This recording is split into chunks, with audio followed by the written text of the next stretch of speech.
Se inicia la sesión. Sí. Saludar primero que todo a los senadores que forman parte aquí de la comisión, senador Alejandro Kusanovich, senador Sandoval, invitados que nos acompañan. La cuenta, por favor, secretario.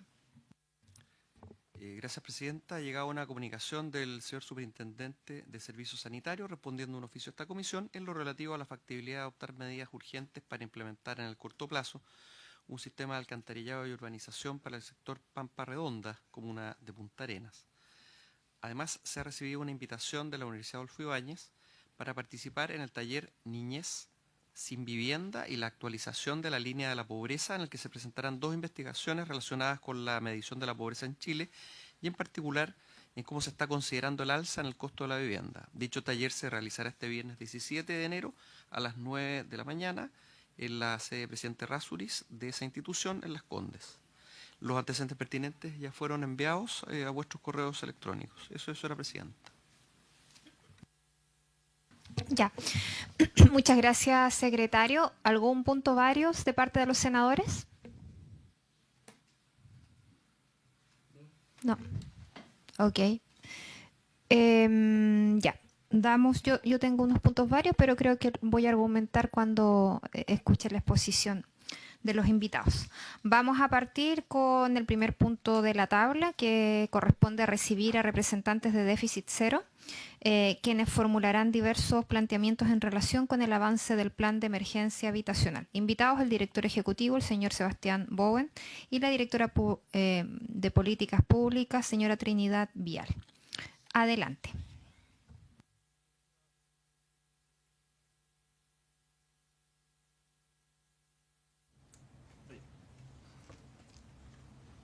¿Sí? Ahí se escucha, ¿verdad? No. ¿No todavía? Ahí sí, muchas gracias. Muchas gracias, Presidenta, por la invitación a esta comisión.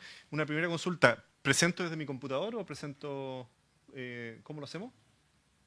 Presenta desde el tuyo si estás conectado. ¿Sí? Ya, perfecto.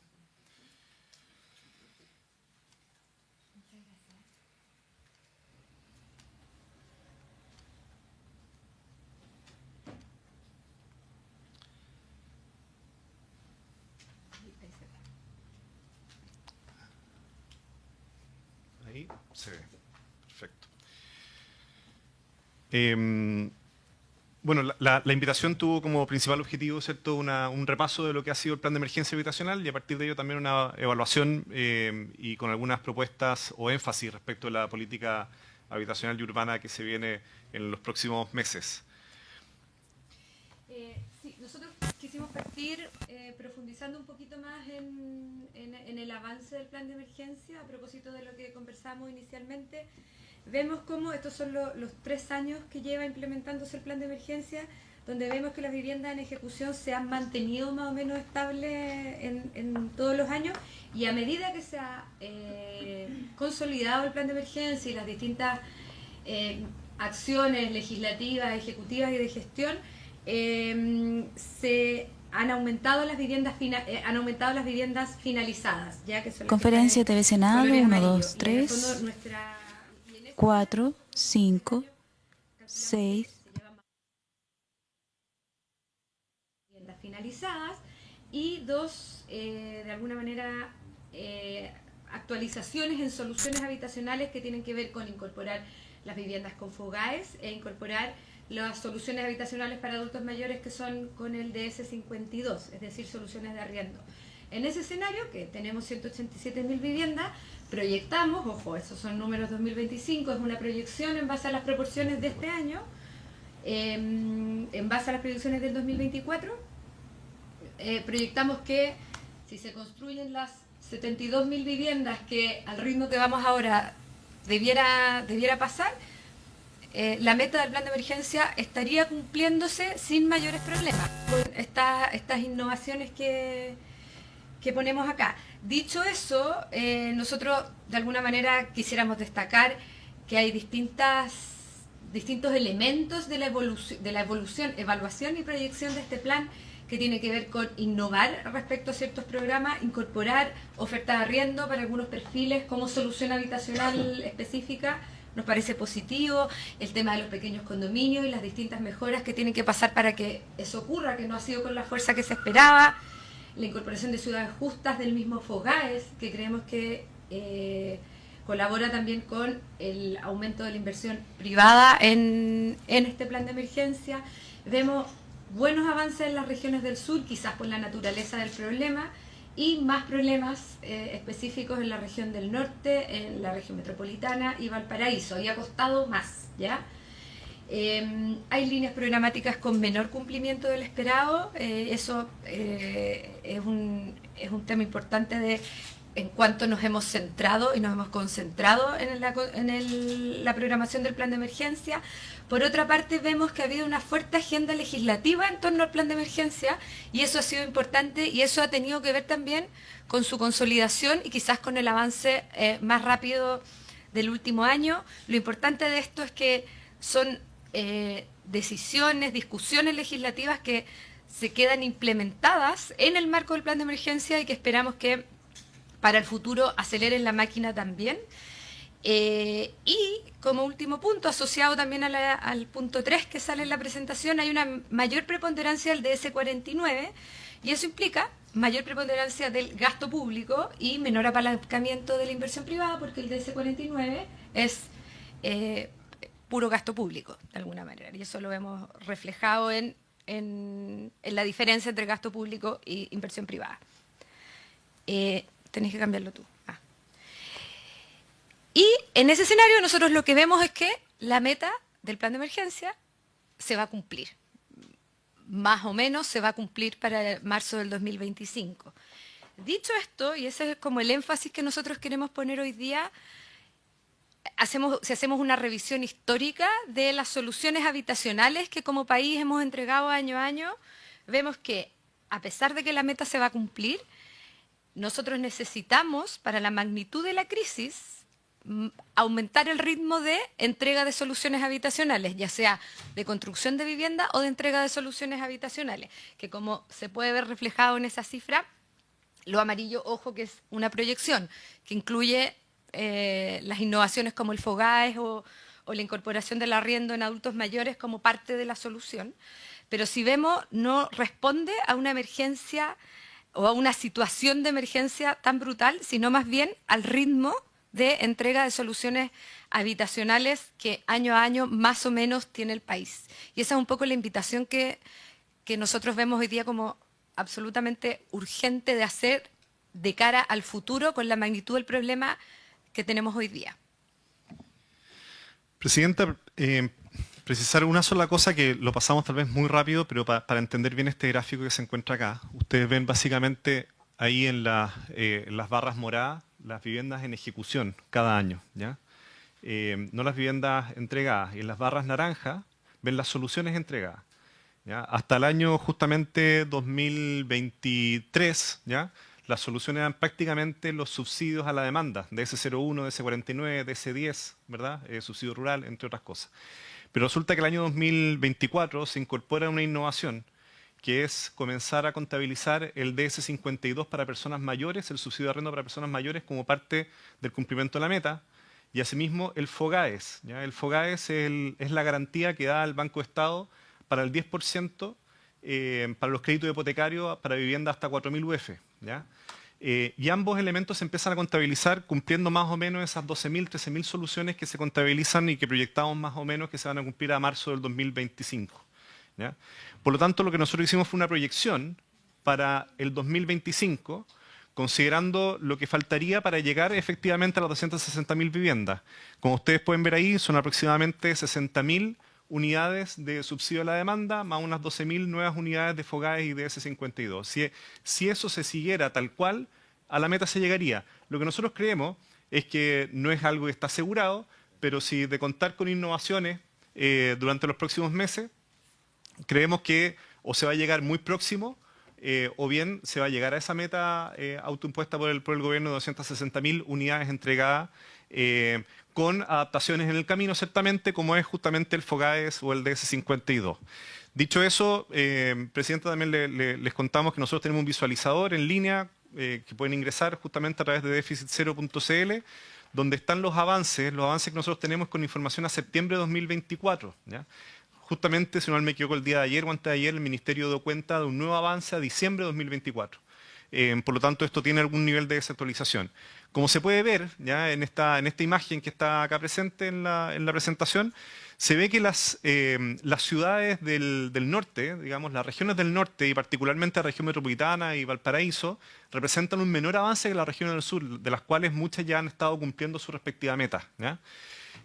Solamente para seguir con la presentación y poder finalizar, tal como mencionaba Trinidad, esta es la secuencia histórica de las soluciones habitacionales sociales que se ha dado en Chile. Se puede ver que hay un pic fuerte hacia el 2010, en torno a 90.000 soluciones, ¿cierto? 85.000 soluciones en ese periodo. Luego baja esto, siendo un punto prácticamente topando más bien fondo el año 2022, con alrededor de 45.000 soluciones. Y luego comienza nuevamente un aumento y proyectamos en esa línea lo que estamos proyectando y que hemos dicho anteriormente entre los subsidios, el FOGAES y también el DC52 para personas mayores. Frente a esto hay una pregunta bien importante. Sí, presidente, disculpe. Perdón, Sebastián, que te interrumpa. Sí. El senador Kusanovich había pedido la palabra. Gracias, presidenta.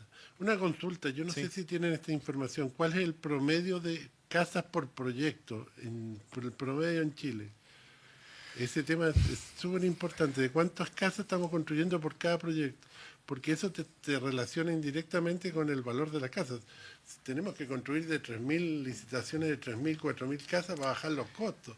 Si estamos construyendo de 50 casas, te van a salir 100 millones de pesos cada casa. Entonces, tenemos que, este cambio que se produjo en el 2004 en el tema de construcción de casas fue la estupidez más grande porque generó toda esta escasez de vivienda en Chile.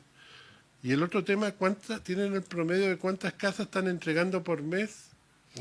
Sí. Justamente el promedio por mes aproximadamente que se necesita ahora son cerca de 6.200 unidades, ¿ya? Y que es el promedio que se ha tenido considerando el FOGAES y el DC52 para personas mayores, el subsidio de arriendo para personas mayores, es el promedio que aproximadamente se ha tenido el año 2024, ¿ya?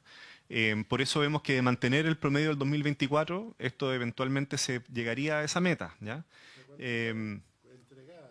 Sí, entregadas son aproximadamente eso, si no me equivoco, si tal vez lo podéis revisar en el visualizador, pero es en torno a eso, a 6.000 unidades el promedio del 2024 y ese es el promedio que aproximadamente se necesitaría para el 2025, ¿ya? Respecto de los tamaños de los proyectos, efectivamente la escala es un tema en la oferta y eso depende mucho del tipo de proyecto. Un DS10 o subsidio rural, ¿cierto? Son proyectos más bien pequeños versus, por ejemplo, los DS19, ¿verdad? Que pueden ser proyectos ya de más de 200 unidades, 300 unidades, 500 unidades. Sin embargo, creemos que hay cosas que se pueden hacer al respecto. Dentro de las propuestas que tenemos van orientados para allá. Si me permite, Presidenta, 5 minutos para finalizar, senador. Básicamente la pregunta central es salir de si se cumple o no se cumple las 260.000, preguntarnos si estamos enfrentándonos a la crisis, ¿ya? Y resulta que justamente ustedes pueden ver ahí en este gráfico, que es un gráfico bien brutal, que muestra la encuesta bicentenaria de la Universidad Católica, en que el año justamente 2009, el 55% de la población creía que un trabajador tenía chance de comprar una vivienda en Chile, ¿ya? Año 2023, ese porcentaje bajó al 13%. ¿Ya? Que da cuenta de la problemática. Y cuando vemos los datos, ¿cierto? En Chile había 4,3 millones de hogares en el año 2002. Hoy día somos cerca de 7 millones de hogares, 6,9 en el fondo que puede arrojar los últimos datos de CACEN. Y que se comparan más o menos con la previsión del censo. Resulta que estos 7 millones de hogares, aproximadamente el 22% es lo que nosotros llamamos la demanda social por vivienda, que son hogares que necesitan algún tipo de solución habitacional y que no pueden alcanzarla por sí solos, necesitan algún tipo de ayuda del Estado. Hay datos interesantes en esos hogares, ¿ya? Cerca de 460.000 están en riesgo de irse a campamento, por informes del BID. Cerca de 820.000 arriendan sobre el 30% de sus ingresos, ¿ya? Por lo tanto, son hogares frágiles habitacionalmente. Asimismo, cerca de 700.000 su solución es el arriendo, hogares unipersonales, personas, parejas jóvenes sin hijos, personas mayores, ¿verdad? Y el 67% de esta problemática se concentra principalmente en 10 ciudades, ¿ya? Que son las capitales regionales del norte hasta la región metropolitana, Puerto Montt, el Gran Concepción, evidentemente. Y cuando uno hace la proyección, ¿sigo, senador? ¿Sí? Cuando uno hace Cuando uno hace la proyección, vamos a hacer el año 2035 cerca de 8,5 millones de hogares. Frente a esto, hay varios problemas, ¿verdad? En particular, hoy día menos del 15% de la población está accediendo a un crédito hipotecario en el país. Tenemos un problema de estabilidad económica ciertamente. Hoy día menos del 20% de la población vive en comunas con planes reguladores actualizados, lo cual era justamente el año 2002 más del 70%. Y asimismo, los permisos de edificación hoy día se han reducido a 1/3 al año de lo que era justamente el año 2006 en Chile, ¿ya? Cuando vemos estos datos, el gráfico que les mostraba a Trinidad anteriormente, ¿cierto? La cantidad de soluciones habitacionales, lo que vemos como gran desafío es que superemos las 100.000 soluciones habitacionales al año, ¿ya? Ese es un desafío importante para el próximo gobierno, que más que 260.000 soluciones, pasemos a un rango de 400.000 soluciones en un periodo gubernamental. Hemos puesto por eso una meta de que le llamamos nosotros 100 por 1000 por 10, que básicamente 100.000 soluciones al año por los próximos 10 años para quebrar la tendencia y de esa manera aproximarnos a lograr el déficit cero, que es el motivo de nuestra organización. Y para eso hemos puesto 5 prioridades, que son las que están presentadas ahí. La primera prioridad, que está justamente al alcance de esta mesa y de esta corporación, es justamente aprobar el proyecto de ley que hoy día está en trámite, que agiliza la actualización de los instrumentos de planificación territorial, lo cual vemos sumamente importante para que se apure, digamos, sea en un tiempo menos de 7 años, que es lo que se está demorando hoy día, y además permita que las normas intercomunales o metropolitanas se puedan aplicar a nivel comunal. Un segundo elemento es crear un fondo de garantía para la vivienda que permita una garantía del Estado sobre el 50%, lo cual puede bajar de manera considerable la tasa y el acceso a crédito hipotecario a sectores medios, más de 700.000 hogares, calculamos nosotros, que quedaron fuera del mercado crediticio y que podrían eventualmente volver con una medida de este tipo. Tercero, aprovechar el suelo disponible. Para eso pensar en cómo funciona el DS-19, ¿verdad? Y proyectarlo a que sean polígonos, en el fondo, de oportunidad y de integración social. Cuarto, concesiones de vivienda en arriendo. Vemos que hay una demanda por arriendo muy importante. Arriendo como complemento a la vivienda en propiedad, arriendo como tránsito para la vivienda en propiedad, arriendo como apoyo para la vivienda en propiedad. Y por tanto se necesita una oferta en esa materia. Vemos un modelo de concesiones, justamente vivienda en arriendo. Y el quinto lugar es declarar zonas de emergencia habitacional, tal como existen las zonas ante una catástrofe, por ejemplo. Bueno, que exista una emergencia habitacional justamente en estas 60 comunas que representan una mayor demanda y que muchas veces a través de mecanismos de emergencia podrían ver la tramitación de esos respectivos proyectos de manera mucho más expedita, tal como funciona con los decretos ante situaciones de catástrofe, lo cual se podría incorporar en una evaluación de la Ley de Integración Social y Urbana que le da origen justamente al plan de emergencia habitacional. Solamente con el ánimo de terminar, Presidenta, creemos que hay algo interesante en lo que fue la libreta de ahorro, ¿ya? Que muchos de nosotros conocemos y que muchas familias han estado ahorrando durante 15, 20, 30 años. Y lo que está detrás de eso es que la libreta de ahorro se sustenta en un sueño de futuro, no hay otra forma, ¿cierto? Y se ponen metas de mediano plazo y ahorran desde el día siguiente. Por lo tanto, nosotros hemos creado esta idea que es la libreta de futuro, ¿ya? Y que básicamente tiene estas propuestas ancladas y que esta es una idea de un sueño a largo plazo para Chile, metas concretas de 100.000 viviendas anuales que tenemos que ponernos como país y con pasos concretos para llegar. Así que, Presidenta, al final de la sesión le quiero hacer entrega justamente de la libreta de futuro como un acto simbólico nomás de parte nuestra. Muchas gracias. Senador Kusanovich. Sí, hay un tema que siempre me ha preocupado, además de que estamos construyendo en Magallanes, yo te digo, se construyen de 60, 70 viviendas los proyectos estos habitacionales, y obviamente las casas te salen carísimas, casi 80, 100 millones. Y antiguamente construíamos de 2.000 casas en Magallanes y bajaban los costos enormemente. Entonces yo creo que ese es uno de los problemas que tenemos, que esto partió el 2004 con el cambio que se hizo en el tema. Y el otro es que antiguamente se entregaban las casas con un crédito al Banco del Estado. Sí. Y ese tema se eliminó. ¿Se eliminó por qué? Por un tema de populismo, porque había gente que no pagaba y iban y pedían, oye, condónenme la deuda, que es un tema que estamos muy mal acostumbrados en Chile. Que los que no cumplen le condonan la ley, la deuda. Ese tema hay que cambiar esta conducta. El que no paga pierde su casa y se la darán a otro que lo cumple. Está bien darle la casa gratis a alguien que no puede pagar, pero hoy en día hay gente que paga 400.000 pesos de arriendo y le regalan la casa y que podría perfectamente estar pagando un crédito de 150.000 pesos mensuales en el Banco del Estado y podríamos financiar más casas. Entonces hay temas que hay que corregir y cambiar. Porque no podemos seguir viviendo con esta cuestión del perdonazo, de que todas las cosas tienen que ser regaladas. Hay gente que hay que regalarle, por supuesto, pero hay otra gente que no. Entonces, ese cambio es súper importante. ¿Algún comentario, senador Sandoval? Presidenta. Sí, bueno, antes que nada, como siempre, agradecemos a Déficit Cero la valiosa información que nos entrega, porque siempre queremos contrastar la información desde lo oficial hacia también lo que pasa desde el mundo de las organizaciones en este ámbito. Y recurrimos siempre a usted, a la Cámara Chilena también de la Construcción, porque hay toda una discusión respecto de que, bueno, ¿se cumple o no se cumple la meta? ¿No? Yo tengo una cifra acá, por ejemplo, de septiembre, que lo entregó el propio ministro Montes acá.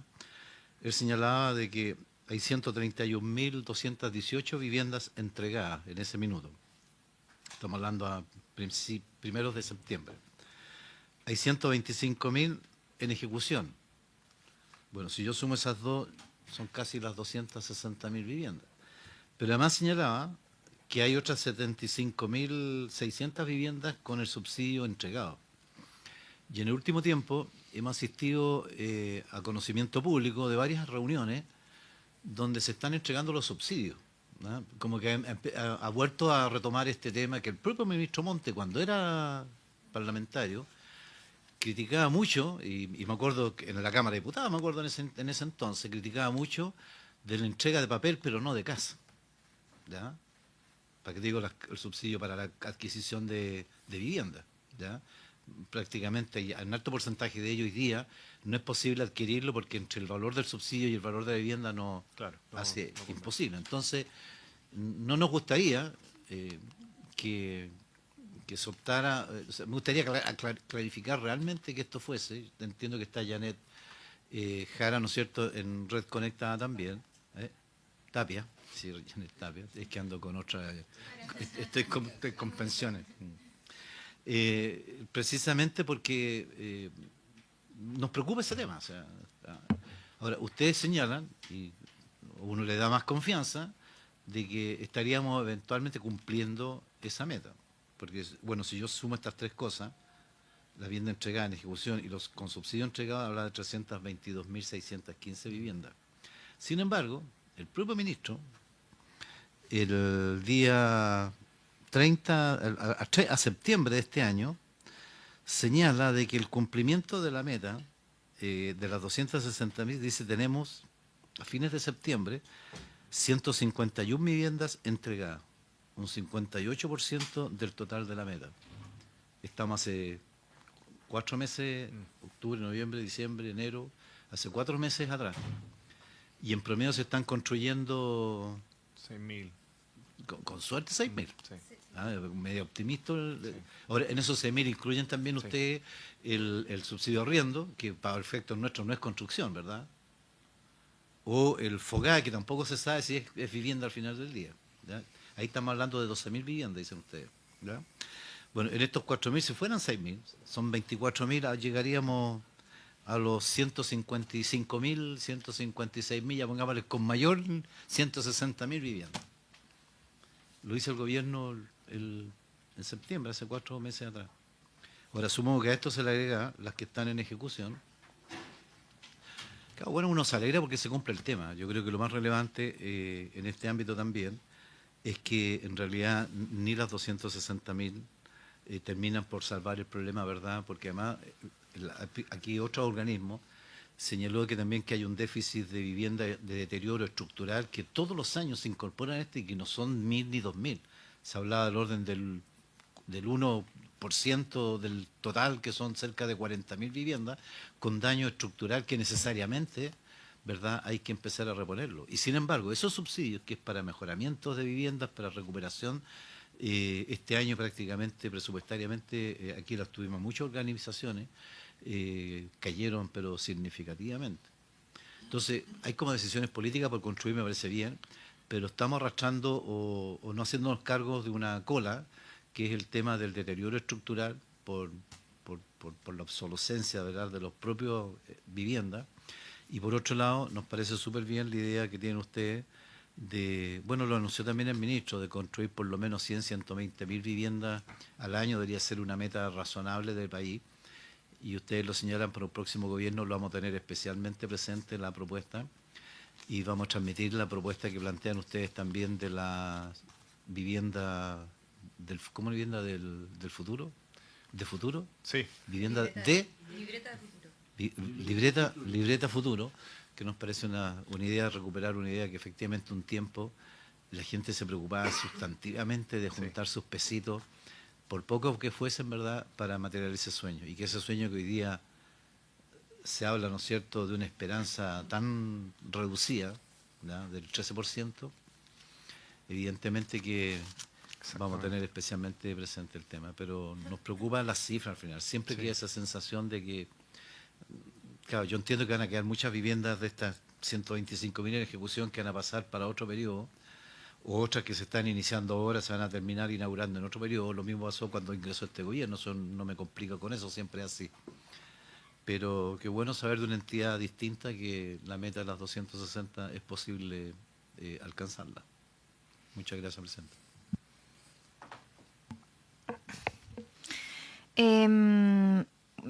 Yo en realidad, bueno, siempre digo lo mismo aquí en esta comisión.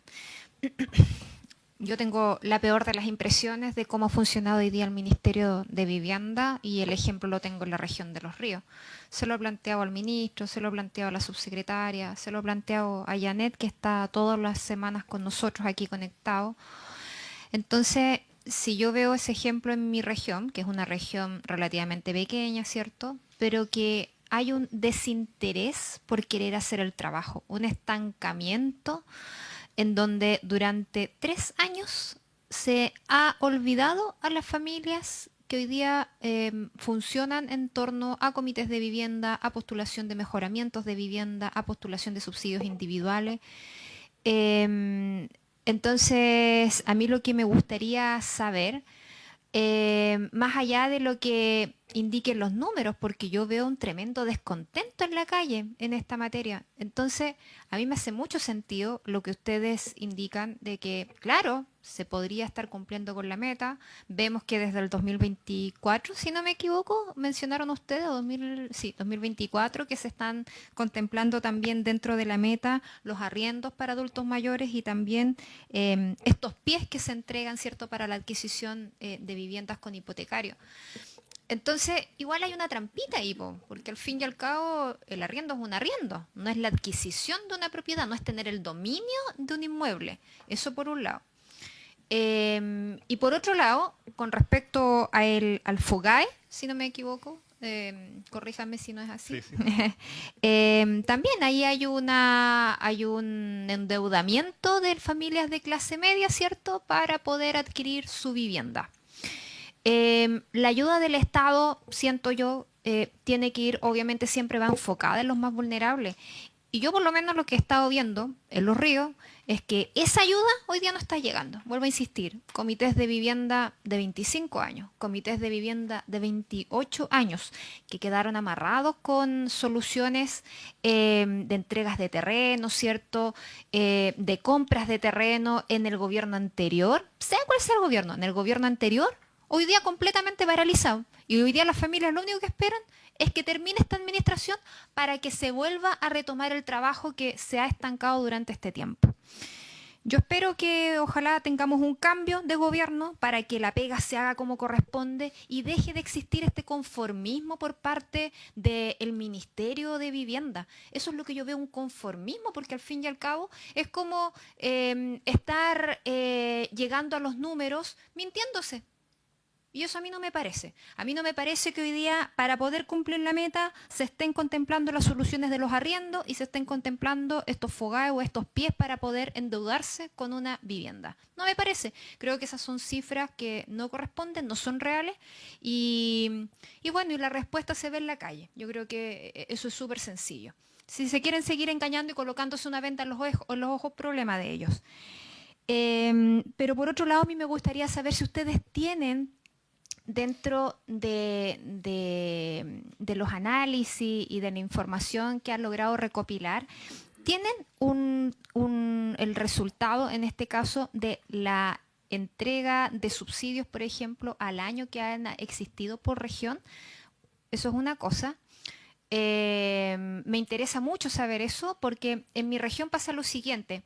proyecto que se postula para un subsidio de vivienda es proyecto que sale aprobado. Y eso es positivo, porque no se demoran tiempo en tener la aprobación del subsidio. Pero ¿cuál es el problema? Es llegar a la postulación, es decir, es lograr concretar que el proyecto esté redondito para poder entrar al concurso del subsidio.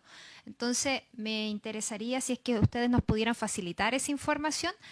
Y con respecto a la entrega de viviendas, la mayoría de las viviendas, yo me atrevería a decir que si no son todas, vienen de rastre, ¿cierto?, de la administración anterior. ¿Cuántos proyectos se han iniciado en este gobierno? ¿Cuántos han partido obra en la administración del presidente Gabriel Boric? Eso también sería un muy buen análisis, porque con eso también yo, por lo menos, desde la mirada que tengo de Los Ríos, puedo ver cómo se ha estado realmente haciendo la pega, más allá de las críticas que existen de las familias, de manifestaciones, etcétera, saber realmente cuáles son los tiempos que se han implementado en poder avanzar con proyectos desde que se levantan los comités, ¿cierto?, que sabemos que es muy largo, hasta que empieza a iniciarse las obras.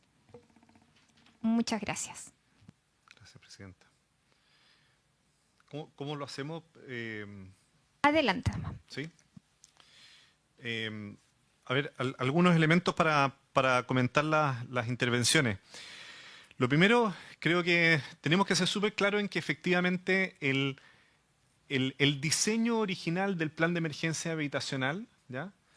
Tanto en sus reparticiones programáticas, por ejemplo, cuántas viviendas en arriendo, cuántas viviendas en pequeños condominios, cuántas viviendas en DS49, cuántas viviendas por región, por comuna, etcétera, ha sufrido modificaciones, ¿ya?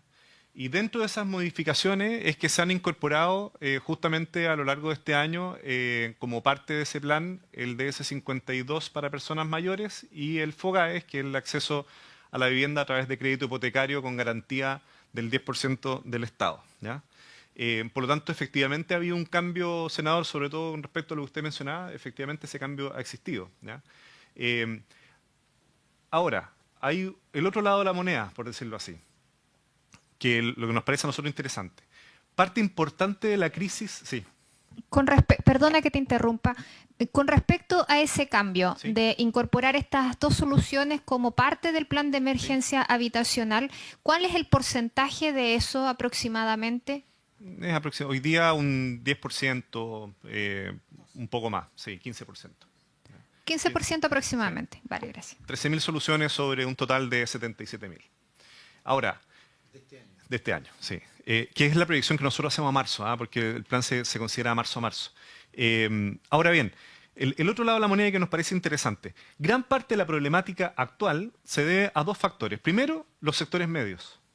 La crisis habitacional hoy día dejó de ser un tema únicamente de la población altamente vulnerable en Chile. Hoy día es un tema de prácticamente la gran mayoría de la población, sobre todo hogares jóvenes, ¿cierto?, y de sectores medios que antes podían acceder a un crédito hipotecario para alcanzar justamente su vivienda, hoy día ya no pueden acceder, ¿ya? Para sacar un dato únicamente, una vivienda de 4.000 UF, que antes se podía acceder con 2 millones, 1,8 millones el hogar, ¿ya? Año 2018, hoy día se accede con 2,8 millones, 3 millones del hogar, ¿ya? Por lo tanto, se hace prácticamente imposible para gran parte de la población de sectores medios. Solamente para el 10º decil es posible ese acceso. ¿Ah? En gran parte, efectivamente, por la política de retiro de fondos provisionales que hizo una pérdida del mercado de capitales importante a largo plazo, ¿verdad? Dicho eso, hay un segundo elemento que... Sí. Lo que pasa es que yo aprobé parte de los retiros. Uno fue del gobierno, Sí, sí. ¿ya? Por si acaso, avalado por el gobierno que presentó uno de los proyectos de retiro. El primero fue para salvar este país. Cuando estábamos todos confinados, ¿verdad?, donde el sistema de ayudas tampoco era suficiente y había que hacer frente a ese tema y salvar al país, ¿ya? En un contexto de crisis De emergencia institucional, total. política, no solamente sanitaria, sino que además política, donde aquí se hablaba incluso de la última cena, ¿ya? Cuando se juntaban los senadores a comer, la última cena, a ese nivel, donde aquí pensábamos que ya el país se nos derrumbaba. Es difícil salirse de los contextos de las cosas, ¿ya?, para poner la situación, porque uno también piensa, por ejemplo, el acceso a la vivienda o las probabilidades de que alguien acceda a la vivienda hace los años que tú planteas acá, ¿verdad? Sí, 2018. El 2018, era un contexto económico, político, las tasas de crédito hipotecario estaban bajísimas, ¿verdad? El acceso al crédito. Estaba el país en una condición de crecimiento permanente. Yo creo que más que esto fue la crisis social la que cambió este país, radical y significativamente, ¿ya? Afloraron y se multiplicaron los campamentos por cuanta parte hay. Cualquier persona se sentía con el derecho de ocupar hasta si quería la Plaza de Armas, ¿verdad? O cualquier lugar y se llenaron de carpas, ¿se acuerdan o no? ¿Ya? Y todos miramos para el lado cuando pasábamos por ahí, nadie se acordó. Y hay un contexto de crisis institucional política súper grande. Bueno, nuestros gobiernos, si estamos hablando de todos los gobiernos, ya al final de cuentas. Pero ese no es el punto. El punto, ¿no es cierto?, que al final del día queda una condición, una situación que evidentemente que hay que enfrentarlo. Yo solamente me pregunto. Y que hoy día estamos en una situación con tasas muy altas que ha afectado efectivamente a ese grupo, ¿cierto? Que además no han aumentado sus ingresos, que con un crecimiento más bien parcial que hemos tenido, ¿verdad? También impacta justamente en esa estabilidad económica y en el acceso a la vivienda. Por eso, Sebastián, perdón, Presidenta, por su intermedio, los contextos que se dan son súper importantes para analizar también la situación. Se habla ya repetidamente, ¿verdad?, que Chile lleva una década perdida, ¿ya? O sea, son varios gobiernos corresponsables, ¿verdad?, de la década que hemos perdido, con tasas de crecimiento ridículas, como estamos llegando hoy día a 2%, ¿verdad? Evidentemente que es una situación que ha condenado a muchas, ¿para qué digo la informalidad? El 40% de la empleabilidad en Chile es informal. Esa persona no tiene acceso ni siquiera a pedir una tarjeta de crédito, en teoría, ¿verdad? ¿verdad? Aunque a algunos nos falta por regalar tarjetas para arriba y para abajo, pero evidentemente que hay un contexto que eso la aleja, pero aleja significativamente, que uno escucha a diario en la prensa. ¿Tiene esperanza? No, jamás, no tengo ninguna posibilidad de acceder, no tengo acceso al crédito, no tengo el tope de las exigencias del tema bancario son altísimas. Y ojalá se corrija, porque a lo mejor si se corrige la situación económica, lo dijo el presidente Frey, Chile está creciendo a una tasa ridícula, ¿ya? Y creciera a condiciones normales, lo más probable es que las dificultades de acceso a la vivienda se reducirían significativamente. Sumado a eso, yo comparto con usted, y a propósito, Presidenta, solamente agregarte que, ¿cómo conoce usted el FOGAVI? Porque hoy día tenemos el FOGAVI, ¿verdad? Te abarca hasta el 10% del financiamiento, del 10% del costo del ahorro de la vivienda. El otro 90% del problema. Claro. Ustedes hablan aquí de un 50% del crédito hipotecario, ¿ya?, para la primera vivienda. La garantía. ¿Ya? La garantía. Interesante, pero ¿cómo se financia en la condición actual, donde además el gobierno tiene que recortar plata? Porque todos los cálculos que estiman, ¿no es cierto? Por eso estamos preocupados por el logro del meta de la vivienda, porque ya uno duda de las estimaciones que hace el gobierno. Estima que va a recaudar 10 y resulta que recauda 1. Claro. Y se aprueban proyectos, y aprobamos proyectos pensando que sí se va a recaudar 10. Por eso y lo último, el tema de las zonas de emergencia habitacional. ¿Ya? Yo no sé si eso lo han hablado con el Ejecutivo y qué percepción hay, porque veíamos nosotros que en el caso de los campamentos, en el norte, por ejemplo, hay comunas que el 80% de los campamentos son migrantes y no se sabe dentro de esos migrantes, ¿no es cierto?, cuál es la situación. Se habla de números, pero no de erradicaciones efectivas, de regularizaciones de ingresos y de un montón de cosas más. Sería interesante saber también las zonas de emergencia habitacional. Yo no lo tengo en mi región, porque en campamento en mi región se muere la gente simplemente, ¿ya? Lo entendemos así por las bajas temperaturas que tenemos. Tenemos viviendas precarias, sin duda, pero en el norte es más dramático. La zona de emergencia sería interesante saber. Súper. Sí. Adelante, senador Kusanovich. Y hay otro tema que yo te planteé, de que nos estamos construyendo 50, 100, 70 casas, que es carísimo. Y el otro tema es las agrupaciones de vivienda. Para mí esto es otra locura, porque son discriminatorias. Cuando tiene que haber una lista única de necesidades para que tú vayas entregando de acuerdo a la necesidad de las personas. Tú no puedes parcelar en grupos, porque lo que haces es dividir las necesidades, la urgencia. Acá tiene que haber una lista única de entrega de vivienda. Cosa de saber quién es el que necesita más y el que necesita menos. Ese es otro tema. Yo creo que estos son dos graves errores que cambiaron en el 2004, cuando creo que estaba Rabinet de ministro de Vivienda, que generaron todos los problemas que estamos viendo. Dejar de construir en forma masiva y inventar el tema de las agrupaciones. Gracias. Presidenta, para terminar solamente la locución, estaba mencionando la otra cara de la moneda justamente de esta incorporación del FOGAES y el FOGAES ha tenido un impacto moderado. ¿Ya? El 10% como garantía no ha generado verdaderamente un impacto de acceso a la vivienda para personas que antes no lo tenían de manera más bien masiva. ¿Ya?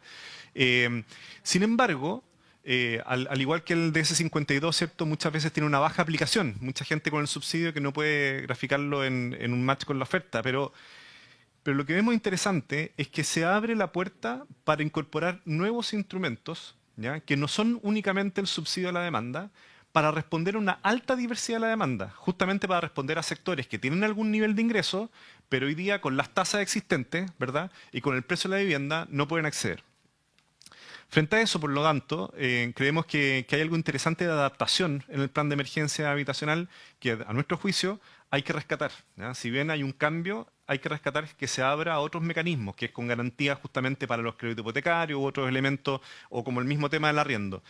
En ese mismo sentido, creo que es muy relevante el punto que usted pone, senador, cuando plantea, o sea, y usted también lo pone, senadora, cuando dice que ve en la calle justamente a la gente o que les mencionan, porque hay que distinguir entre cumplir la meta y enfrentar la crisis. Son dos cosas que no necesariamente están unidas, ¿ya? Y cuando decimos eso también hay que verlos del otro lado. Por ejemplo, los proyectos de ley de permisología en materia de vivienda, ¿ya? O el proyecto de ley de agilización de planes reguladores probablemente tengan poco impacto en la meta de los próximos 2 años, ¿verdad? O próximo año.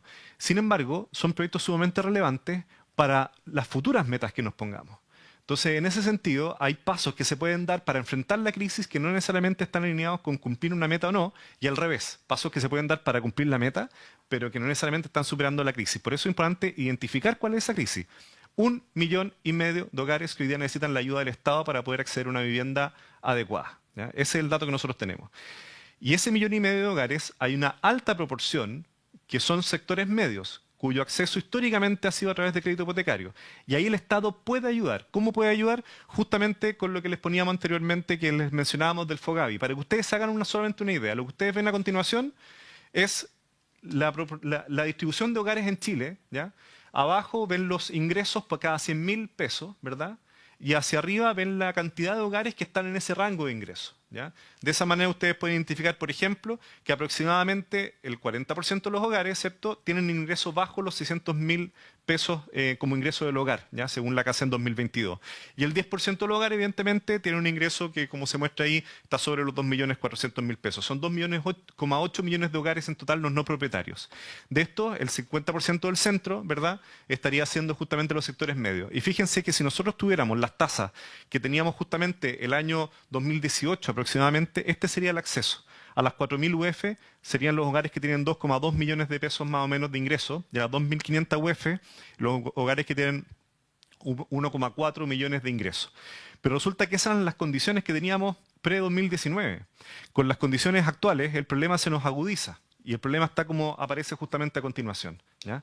Entonces, vale decir, hay un conjunto de cerca de 700.000 hogares, calculamos nosotros, que quedaron fuera del mercado crediticio. Esa es una problemática que nosotros vemos que la forma de enfrentarlo es a través de un fondo de garantías para la vivienda. Una suerte de FOGAES, si quieren, ampliado, pero mucho más agresivo, en que el Estado, como pasa en otros países, pone una garantía del 50%, 40%, 60%. De esa manera, que nos estamos amparando también en experiencias anteriores en Chile. El FOGAPE fue eso. En un caso de emergencia, una tormenta perfecta como la pandemia, la respuesta del Estado fue a través de un fondo de garantía importante que mantuvo el empleo de miles de personas. Nosotros creemos que ante esta emergencia se puede implementar justamente un nuevo fondo de garantía que apunte en esta dirección y que permita de esa manera volver a incorporar cerca de 1 millón de hogares, 800.000 hogares al mercado crediticio, ¿ya? Y en este mismo sentido, y ahí respondiendo a su pregunta, senador, respecto de las zonas de emergencia, dentro de las propuestas que nosotros estamos haciendo es nuevamente ampararnos en nuestra historia. Y en ese sentido, implementar lo que se ha implementado en otros momentos, cuando justamente han habido decretos de catástrofe, ¿ya?, en distintos lugares. Por ejemplo, el caso post-terremoto del 2010, que fue un gran ejemplo con todos los planes, los PRBCC, los PRBCC, los PRBC18, los PRES, los PRU, que fueron planes justamente de reconstrucción en localidades dañadas y que permitieron la tramitología más rápida, express, de proyectos urbanos y habitacionales para esas localidades. Creemos que eso mismo se puede implementar con la figura de zonas de emergencia, que eventualmente podría ser una modificación legal para la Ley de Integración Social Urbana, que da cuenta justamente del plan de emergencia habitacional, y de esa manera instalar esta dinámica. Y por último, todavía no. Ahora, probablemente durante el año 2025, y como se ha planteado, y lo ha planteado el mismo Ejecutivo, viene un proceso de evaluación justamente del plan de emergencia habitacional, y con ello también la continuidad y modificación de ciertos instrumentos que el plan de emergencia permitió. Debemos rescatar que detrás del plan de emergencia hay muchos instrumentos innovadores, que ahora lo que necesitan es ser impulsados con más fuerza para una futura administración. Entonces creemos que esa discusión que se tiene que dar durante este año nos parece importante justamente participar, y creemos que evidentemente ustedes tienen un rol ahí esencial.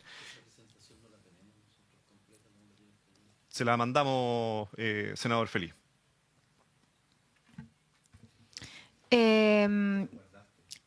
Ya terminando, me gustaría hacerle la consulta al Ejecutivo. Tengo entendido que estaría Janet representando al Ejecutivo.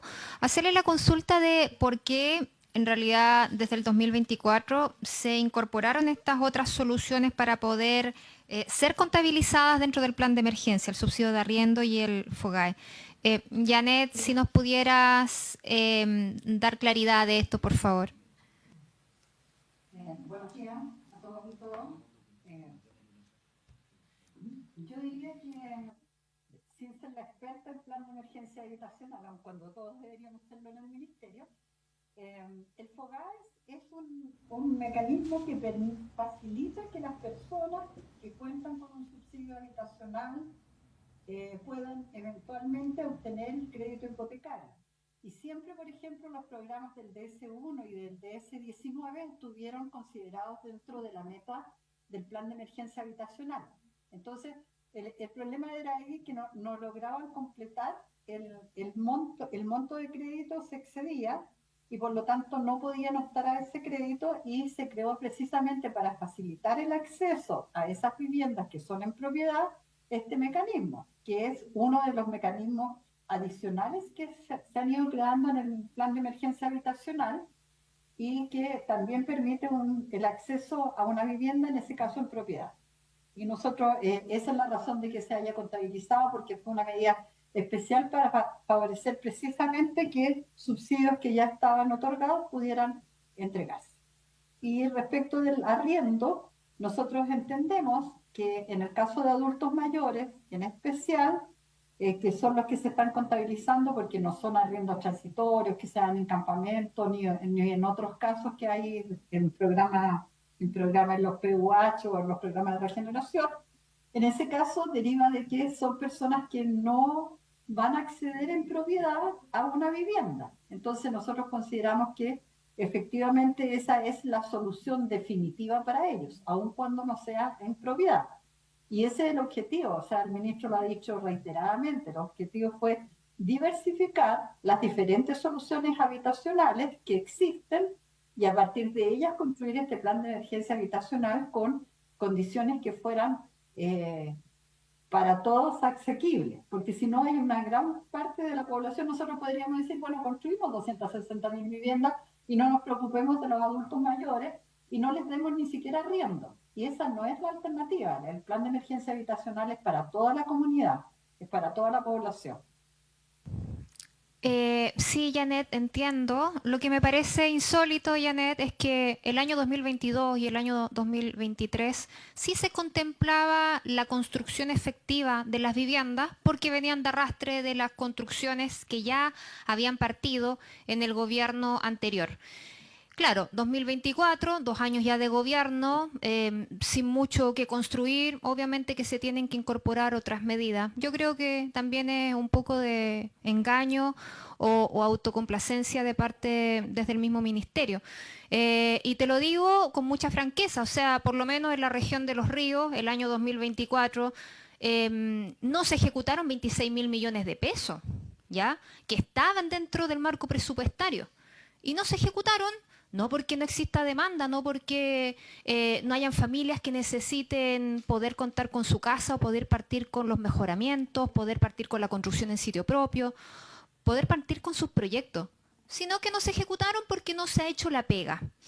Yo, perdona lo majadera, Janet, a ti te corresponde hoy día representar al ministerio, pero creo que este último año de gobierno, yo espero que haya un cambio y que se recojan los planteamientos que en esta mesa por lo menos se han dado a conocer, entendiendo que por lo menos desde aquí siempre existió la disposición para poder avanzar con los distintos proyectos de ley que ustedes han pedido, obviamente, sacar adelante y que nosotros hemos colocado toda la colaboración. Si yo estoy manifestando esto es porque lo que ustedes exponen es muy distinto a la realidad que se ve en la calle, por lo menos en mi región. Sebastián. Senadora, un minuto nomás, ¿Sí? le pido, con mucho permiso.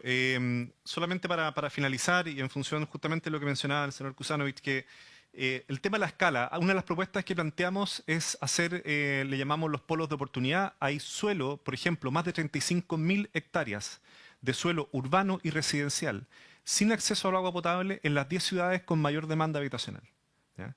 Entonces, si uno toma paños grandes y se hace un proyecto que permita gestionar, por ejemplo, recursos de gestión de suelo o gobiernos regionales para la habilitación de ese suelo, podría ser bastante importante desde el punto de vista de la escala. O, por ejemplo, si solamente se densificaran a 1.000 habitantes por hectáreas los troncales de transporte de Gran Valparaíso, Gran Concepción y Gran Santiago, estamos hablando de 5,5 millones de viviendas. O si densificaran a 3 pisos los pequeños loteos de 9 por 18, ¿ya? Que calculamos más o menos en más de 6.500 hectáreas en todo el país, podrían ser aproximadamente 540.000 viviendas. Por lo tanto, hay oportunidades de suelo, pero ese suelo no se muchas veces densifica o se aprovecha o desarrolla por la escala. Entonces, que se crean proyectos de polígonos en base a alianzas justamente público-privadas que permita el desarrollo de servicios, equipamiento, infraestructura y vivienda. Y un último punto nos parece bien clave porque justamente a esta comisión le va a tocar como primer paso, ¿cierto?, relevante de este 2025-2026, lo ponemos en nuestra presentación, es aprobar el proyecto de ley que agiliza y actualiza los planes reguladores comunales y los instrumentos de planificación. Nos parece clave. Hoy día, gracias a la Ley de Integración Social y Urbana, cualquier plan regulador que se actualice debe responder a la integración social y al déficit habitacional. Por lo tanto, facilita suelo para ello.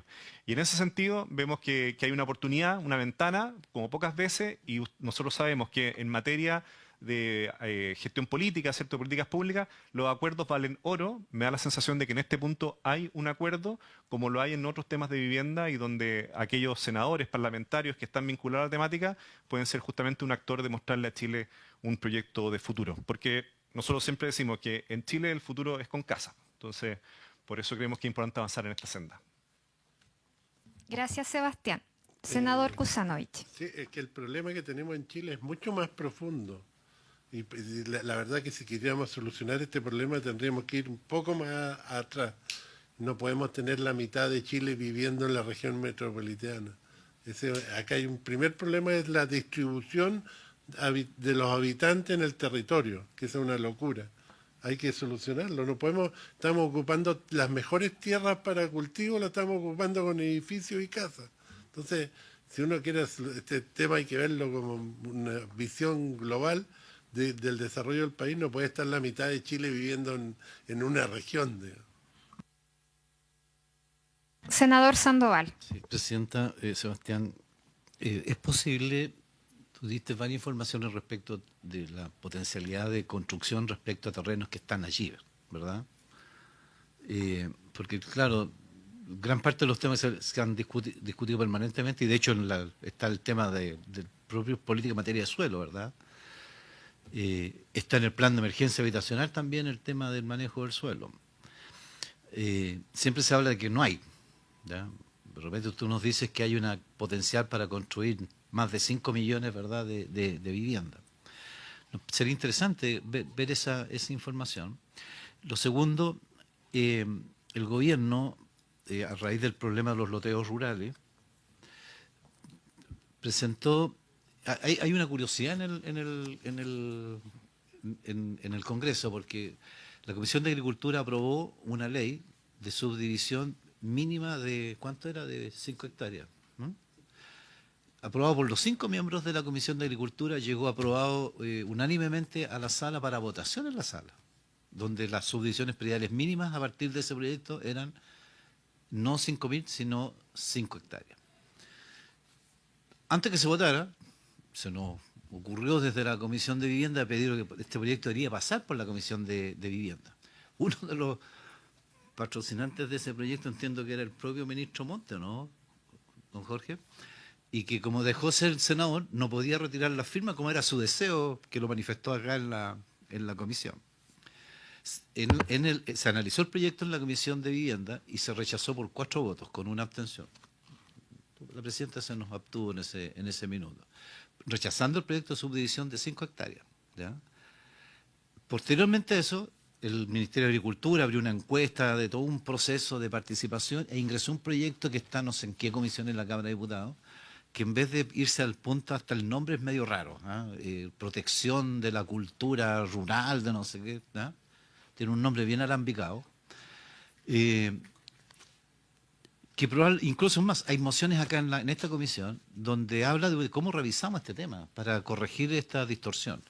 Porque tú tienes, además de estos identificaciones que hacen ustedes de terrenos susceptibles de utilizar para construcción de vivienda en la ciudad de ya, uno ve, por ejemplo, que entre el límite urbano tú puedes lotear hasta 80 metros cuadrados, pero del límite al lado no pueden ser menos de 5.000. Entonces, como que no hay una zona intermedia, periurbana o suburbana o perirural, como quiera llamársele, que hoy día existe allí. Entonces, están estos loteos donde probablemente también es susceptible de ampliar. Son zonas que cuentan con toda la accesibilidad urbana, están al lado del límite de la ciudad, y por lo tanto es posible también incorporar a través de una modalidad distinta, identificando una zona periurbana. No sé qué pensáis de eso tú, ¿verdad? Respecto de esa posibilidad. Y lo segundo, aprovechando que está el Ejecutivo Janet, la idea de esta zona de emergencia habitacional, ¿cómo se compatibiliza con el plan de emergencia habitacional? Porque el plan de emergencia habitacional es precisamente para eso, para identificar, ¿verdad?, el desarrollo del plan respecto de esta situación. ¿Es susceptible o es posible incorporar esta figura de las zonas de emergencia habitacional? Lo único que yo pienso, Sebastián, que no se debe generar un privilegio, una discriminación un poquito perversa, ¿verdad?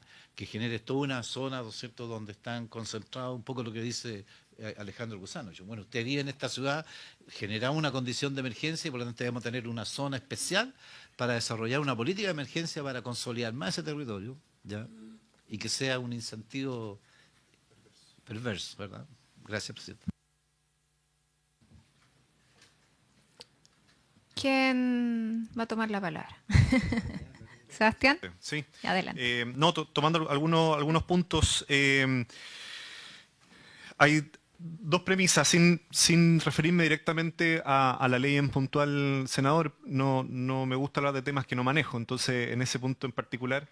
Pero sí hay un tema bien relevante. El primero es que es importante darnos cuenta que estamos viviendo hoy día en ciudades obsoletas normativamente. Como les mostré en el gráfico, el año 2002 aproximadamente éramos 4,3 millones de hogares. Hoy día somos 7 millones de hogares. Y la población que el año 2002 vivía en planes reguladores actualizados era el 70%. Hoy día es menos del 20%. No estoy considerando las modificaciones parciales, ¿ya?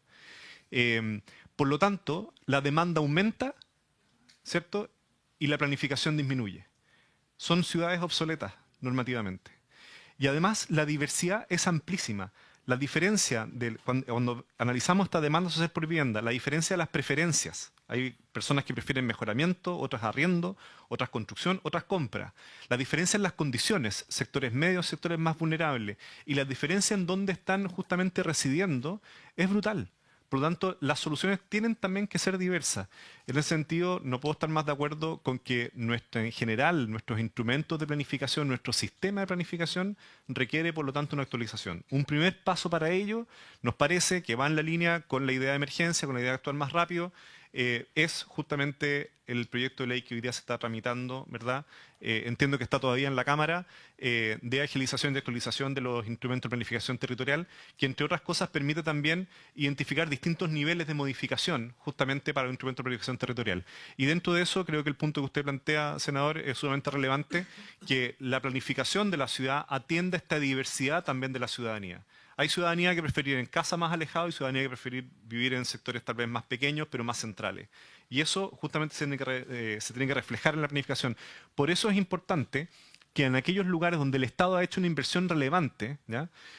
Por ejemplo, 100.000 millones de dólares, ¿verdad?, en materia de metro, en materia de trenes u otros troncales de transporte, sean zonas cuya densidad permita que la mayor cantidad de personas, de manera equilibrada, ¿cierto?, con buena calidad de vida, pueda acceder justamente a esa inversión del Estado. Y en eso tenemos un problema justamente en nuestra normativa. Por eso que este proyecto de ley, una de las cosas que permite es que eso dependa también con mayor fuerza de los planes metropolitanos e intercomunales y no únicamente del nivel comunal.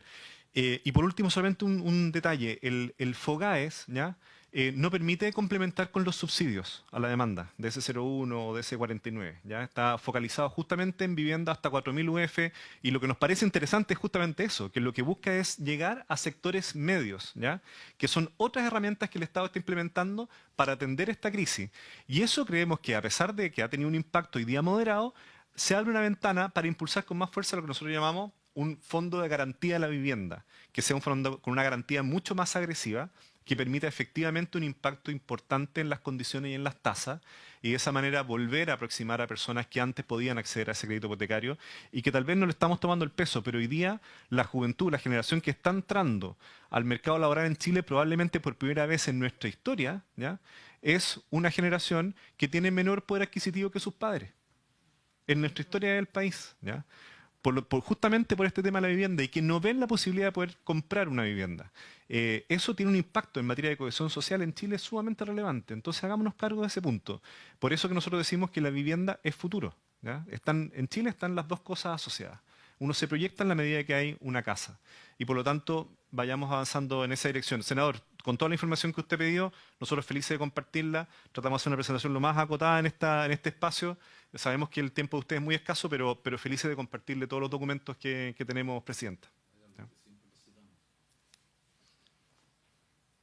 Muchas gracias. ¿Ninguna otra consulta? No sé, la Janet. ¿Janet? Perdón, Presidenta, no sé, Janet, si es posible, ¿cómo analizamos este tema de las zonas de emergencia habitacional y el plan de emergencia como instrumento? ¿Qué les parecen a ustedes? Nosotros lo hemos estado analizando y básicamente creemos que con el proyecto de ley que ha mencionado reiteradamente el señor Bowen, se va a poder cubrir en alguna medida. Yo creo que varias de las medidas que él está proponiendo a nosotros nos parecen absolutamente razonables y también podrían permitir en algunos casos, a través de algunos instrumentos que están establecidos en ese proyecto de agilización, que efectivamente está en la Cámara de Diputados, se está votando en particular.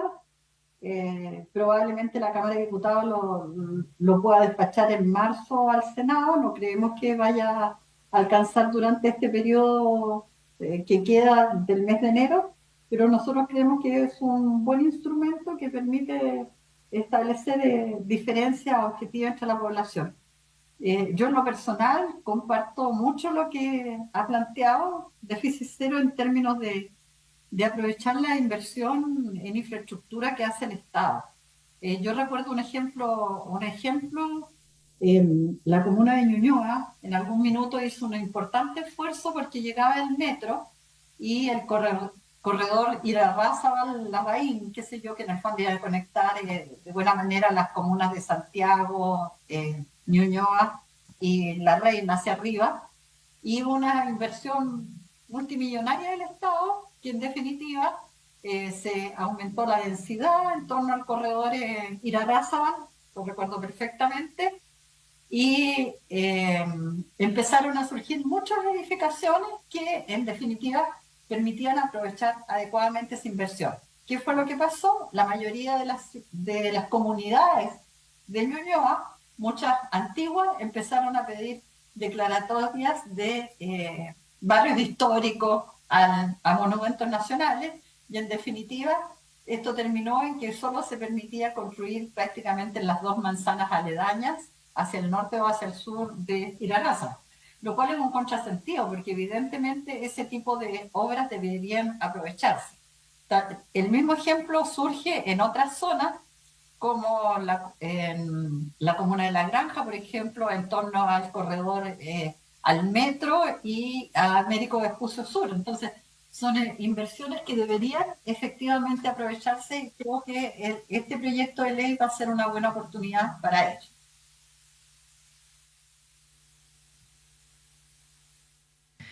Muy bien, muchísimas gracias a los invitados, ¿cierto? Representantes de Déficit Cero por la exposición. Y ahí les dejamos esos encarguitos si nos pueden ayudar y nos facilitan la información si es que la tienen. ¿Ya? Muchas gracias. En la región metropolitana tenemos 500, casi 500 habitantes.